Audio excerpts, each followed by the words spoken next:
The Amazing Spider-Man 2 is the second movie in Mark Webb's The Amazing Spider-Man series, and after this box office failure and critical failure, the sequels were canceled, and we got the Tom Holland Spider-Man in the MCU, which is good. I like Tom Holland Spider-Man.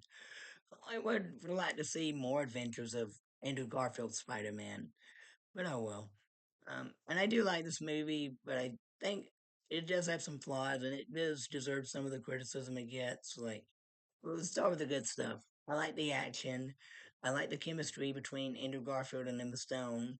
I like the other characters.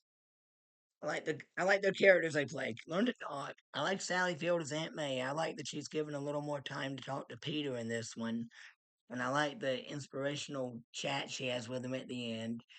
And I like that Peter gets an email from J. Jonah Jameson, although I would have loved to see J.K. Simmons' version of Jameson in this series, but he's absent.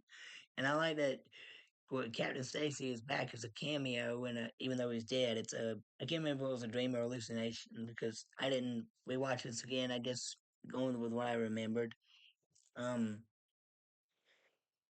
I like the action. The action scenes are pretty cool, and I like that they introduced Norman Osborn and Harry Osborn in this, but there's a plot hole on that. Like him and Harry have been friends of childhood, I think, since that they mentioned that in this. But Harry was why wasn't Harry around in any of the events in the previous movie? Or they could have just left Harry out and just had they just left both Norman Osborn and Harry Osborn out and had different villains. You didn't have to bring back the same villains every time you do a reboot. And his version of the Green Goblin was just meh. Um, but I like Chris Cooper's cameo as Norman Osborn, and I would like to see if Chris Cooper could pull off the fight scenes in a Green Goblin suit. Whatever.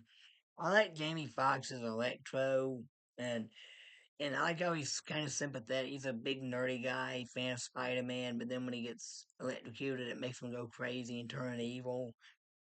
And spoilers, I like how in No Way Home he's finds redemption, but in the MCU's Tom Holland movie, learn to talk right. I I like the wisecracks that Peter makes in this. I like how Spider-Man has a bit more wisecracks than he does in the previous movie because they criticized that along with the Raimi trilogy for not having any of the wisecracking Peter that they knew and loved in the cartoons and the comics. I didn't grow up reading the comics because I didn't collect comics. I did read a few here and there. I can't remember much of what happened in the story, but I grew up with the animated series, loved it, and Peter had a lot of wisecracks in that. And so it was nice to see Peter being smarmy towards the bad guys in the fight scenes. And I like the chemistry him and Emma Stone had.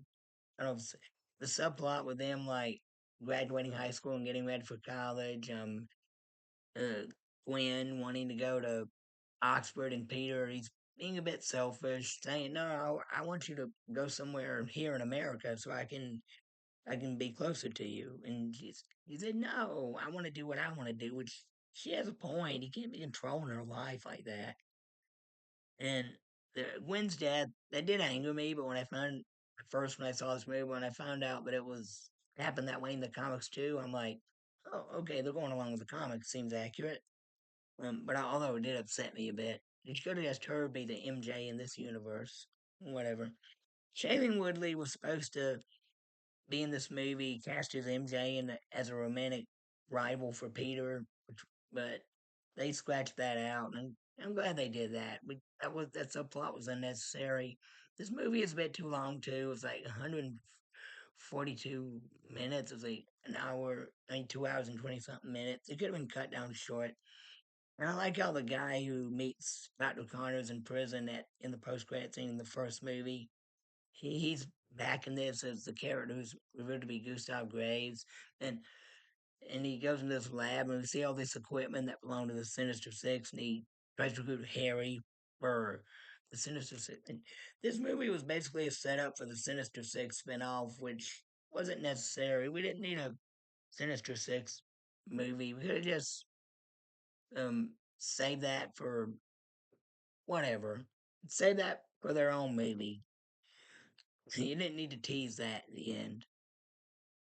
And I do like how Gwen's death, how it affects Peter negatively, but he doesn't stay retired for long. He comes back in the end to face off against Rhino. And I forgot that Paul Giamatti is Rhino. Um, it was funny in the movie, but it sucks that he only became Rhino near the end. And I do like the Rhino armor he used. But it even sucks even more that when Peter finally comes back and Spider Man stands up to him in the streets when they're fixing to go at each other, it cuts to the credits. We did get a fight with him earlier during a car chase at the beginning, but he didn't have his Rhino suit. He was just a criminal running away with stuff he stole. But the I wanted to see a Rhino fight, and They should have had him be the villain that teamed up with Electro, not the Green Goblin. But I digress. I give this movie a thumbs up for what I did like, thumbs down for what I didn't like. All right, that's my review. If you like it, please hit the like button, subscribe for more. Thank you. God bless you. Bye.